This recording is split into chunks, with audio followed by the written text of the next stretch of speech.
저희 집 이호는 9살까지 손을 빨았다니까요. 안녕하세요, 킨더보스입니다. 오늘은 선생님과 함께 손 빠는 아이에 대해 이야기 나눠보겠습니다. 엄청 고생하셨죠? 네, 정말 오랫동안 엄청난 고생이 있었어요. 눈물로 소설을 쓴다 해도 부족함이 없을 것 같아요. 이미 많은 영상에서도 이렇다 저렇다 이야기하고 많은 전문가들께서도 구강기에 대해서 이야기하시고 많은 지도를 하시지만 저는 전공에서 배웠고 알고 있다고 해도 이게 무조건 엄마 마음은 그게 아니에요. 머리로 되는 게 아니더라고요. 그래서 저희 집 이호는 9살까지 손을 빨았어요. 정말 안 해본 방법이 없고 4세쯤 되니까 이게 마음에서 피가 마르더라고요. 정말. 그냥 냅두다가는 안 되겠다 싶었던 게 아이가 이제 성장하면서 치아가 벌어지고 손가락의 변형이 시작됐었어요. 구강기가 지나고 멈춰야 하는 습관이 길어지니까 진짜 변형이 오겠군요. 네, 이가 튀어나오기도 하고 벌어지기도 하고 그렇게 되더라고요. 근데 너무 속이 상했던 건 아이가 4세가 지나고 나서는 넘어져서 울거나 아플 때 손을 빨면서 그쳐요. 아픈 걸 손가락을 빨면서 이제 해소가 되는 것 같더라고요. 그땐 진짜 이제 어렵겠구나라는 자괴감도 들었고, 특히 잘 때는 뭐 손가락이 없으면 잠을 못 자요. 잠이 들다가도 중간에 깨거나 하면 다시 손을 빨고 잠을 자는데 무의식 중인 상황인 거라서 진짜 의지로 되는 일이 아니었거든요. 그러면 넘어졌을 때 손가락을 빨았다고 했잖아요. 네. 그 이유는 그럼 뭘까요? 돌이켜 생각해 보면 손을 빠는 건 이제 구강기인 두 돌 전까지 이제 고치게 되고 소멸이 된다고 하잖아요. 그래서 심심하고 무언가 빤다는 건 당연한 반응이에요. 근데 두 돌 후에는 정서적인 거 혹은 불안감 이런 걸 해소하기 위한 방법으로 활용하는 아이들도 있는 것 같아요. 저희 이호를 보면. 성인이 다리를 떨거나 손톱을 물어 뜯는 것 같은 맥락인 거네요. 그렇죠. 그러면 그걸 어떻게 해결하셨는지 어머님들 가장 궁금해하실 것 같아요. 우선은 두 돌 전이시라면 당연한 거라고 좀 생각을 하셔도 되는데 두 돌 후라면 저는 마음을 다잡고 장기 플랜으로 계획하라고 말씀드리고 싶어요. 장기 플랜 너무 벌써부터 정말 쉽지 않은데. 그러게요. 아니 저희 그 기관에 보면 그렇게 막 장기간 하는 친구들은 별로 없던데 장기 플랜이라고 하니까 너무 벌써부터 부담되시죠? 네. 근데 장기 플랜이라고 하면 어느 정도 기간인 거예요? 마음이 조급해지는 4세부터 아이가 부끄러워해서 끝판왕이 됐던 9살까지였어요. 그러면 다른 친구가 볼 때도 그러니까 그게 이제 점점 소멸되는데 소멸되는 시간에서 이제 잠잘 때 안 빠는 것까지. 그 정도 기간이면 그냥 없어질 행동이었다고 생각할 수도 있었을 것 같아요. 어떤 단계가 있었을까요? 그 시간이 지나가면서는 이게 자연적으로 없어진 건지 플랜에 의해서 없어진 건지 사실 모르겠어요. 근데 첫 번째로는 네.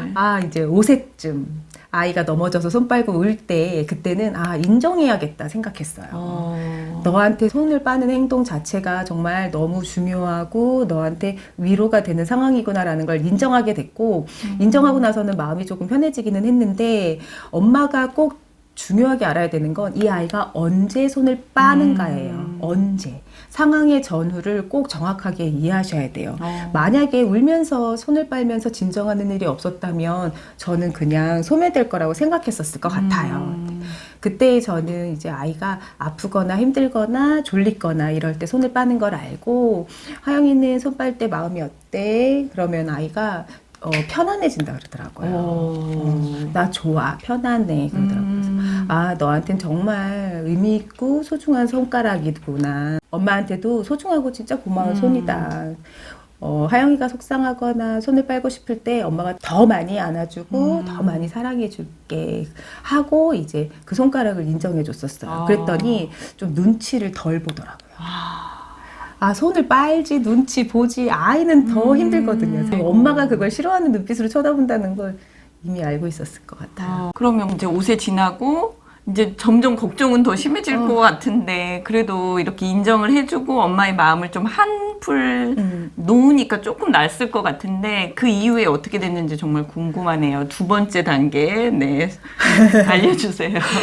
두 번째 단계는 이제 네. 주변에 관심을 갖도록 하는 거였는데 대부분의 전문가들은 손으로 할 수 있는 다른 거를 막 만들어주라고 하시거든요. 그런데 늘 번외가 있어요. 저희 둘째는 진짜 만들기도 잘하고 그림도 잘 그리고 혼자 놀이도 너무 잘하고 주도적이고 진짜 창조적으로 놀이를 하는 아이였어요. 클레이며 뭐 안 하는 게 없었거든요. 그래서 저는 그 친구한테 주변의 시선을 의식하도록 그렇게 하면 부끄러운 거야 이게 아니라 주변에 사람들이 나를 볼 수도 있고 내 손이 다른 사람의 눈에 이제 뜨일 수도 있겠다라는 걸 조금은 알려줘서 그때는 이제 손을 빠는 나이가 아니야. 사람들이 보면 쟤 배가 고픈가, 엄마 저지 먹고 싶나, 무슨 슬픈 생각이 있나 하고 생각할 수 있으니까 사람들이 안 보는 데서 빨도록 하자 했어요. 그러면 사람들이 보는 데서도 네. 아이고. 그때까지는 사람들이 보는 데에서도 빨고 놀다가도 네. 빨고 멍 때리면서도 빨고 근데 이게 자기가 빠는지는 몰랐더라고요. 어머나. 의식하지 못한 상황에서 그냥 하고 있었던 행동이라서 이제 그때부터는 주변에서 나를 볼 수도 있다라는 생각을 하고 혼자 있는 데서만 손을 빠는 걸로 바꿨죠. 그러게요. 이제 조금 사회성이나 친구들을 의식할 때쯤 되면 놀림이나 이런 것들도 걱정이 그렇죠. 되니까 네네. 네, 그럼 이제 7세 때는 어떤 일이 있는지 네, 한번 들어볼게요. 이게 계속 지속됐던 거긴 하지만 이제 세 번째는 7세쯤 되니까 이제 외모에 관심을 갖기 시작하기도 그렇죠. 하고 성장기가 급급하게 되다 보니까 정말 이도 이미 벌어져 있었고 아이고, 손가락의 네. 모양이 반이 찌그러져 있었어요.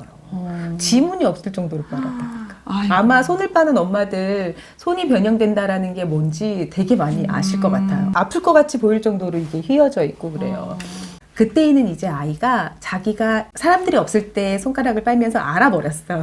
친구들이랑 그림 그리기를 하거나 친구들이랑 손을 잡을 때 손을 숨기는 일이 생기기 시작했어요. 이게 모양이 안 이쁘고 그러다 보니까. 그래서 아이한테 오픈을 하고 대책을 같이 세우자 했죠. 네. 왜냐면 아이도 나 손이 부끄러워서 숨기고 싶다고.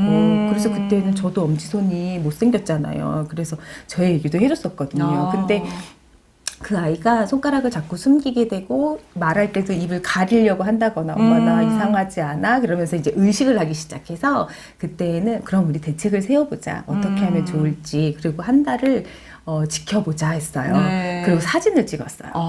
손도 사진을 찍고 치아도 사진을 찍고 한 달 후에 얼마나 바뀌었는지 우리 지켜보자 했죠. 근데 뭐 그렇게 큰 변화가 있지는 않았지만 그렇겠죠. 우리 모두 박수는 쳤어요. 아이가 노력을 해서 이제 정말 혼자 있을 때에도 안 하고 손을 빠는 것보다는 안아주라고 한다거나 슬프다고 말하거나 막 그랬었거든요. 그러면서 그때 그 아이가 내놨던 대책은 붕대를 감겠다, 장갑을 끼겠다, 양말을 껴달라. 여기 밴드도 붙였다가 그 쓴 약도 발랐다가 정말 많이 막 얘기를 했었는데 잘 되지는 않았어요. 왜냐면 잘 때 이미 양말은 저쪽에 가 있고 아이고. 붕대도 다 풀어져 있고 입은 시뻘개져 있고 그래서 그 시간들이 조금 오래 갔었고 이 변형이 오니까 제대로 돌아오는 것도 시간이 많이 걸리긴 그렇겠어요. 하더라고요. 네. 그래서 그 시간이 한 1, 2년 정도 원상복구가 되고 또 아이가 자면서도 손가락을 찾지 않았던 것들이 그렇게 긴 시간으로 지냈던 게 기억이 되고요. 장갑을 끼고 잔 첫날은 잊지를 못해요. 3일 밤을 울었던 것 같아요. 자질 못해서 제가 그 7세 아이를 업고 안고 재워주려고 정말 많이 그 아이도 노력을 했기 때문에 그리고 중간에 자다가 깨서 너무 서럽게 울어요.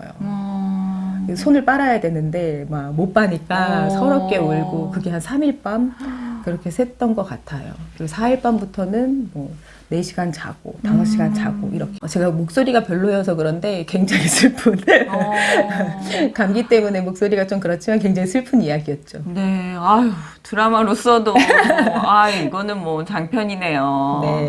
오랜 시간 걸렸던 이유는 아이의 엄마가 무리하지 않고 스트레스 받지 않는 선에서 자연스럽게 하려고 하신 건데, 네. 그 엄마의 마음과 아이를 생각하면 이건 뭐 정말 너무 많이 힘들었을 것 같고 다들 돌만 지나면 손 못 빨게 하려고 네. 반창 꼭 붙이고 바르는 그 쓴 매니큐어 같은 거 하시더라고요. 그런데 뭐 굳이 두 돌 전에는 안 해도 되는 거네요. 네, 두 돌까지는 괜찮고요. 없어질 습관이다라고 인정하고 나서는 그냥 힘든 것보다는 아이가 좀 편안하게 눈치 보지 않게 하려는 믿음 좀 중요한 것 같아요. 그리고 어머님들께서 꼭 진짜 명심하셔야 되는 건 두 돌 전에는 심심한 거예요. 자연스러운 반응이고 심지어 손을 많이 빠는 게 두뇌 발달이랑도 연결된다고 하는 이론도 있어요. 그거는 구강기에 필요한 욕구와 움직임으로 이제 두뇌와 연결된다라는 뜻이더라고요. 정말 슬프고 네. 네, 그래도 마지막에는 해피엔딩으로 네. 끝나는 성공담 너무 마음에 와 닿고요. 손빠는 습관만의 문제는 아닌 것 같아요. 여러 습관들이 생겼다 없어졌다 하잖아요.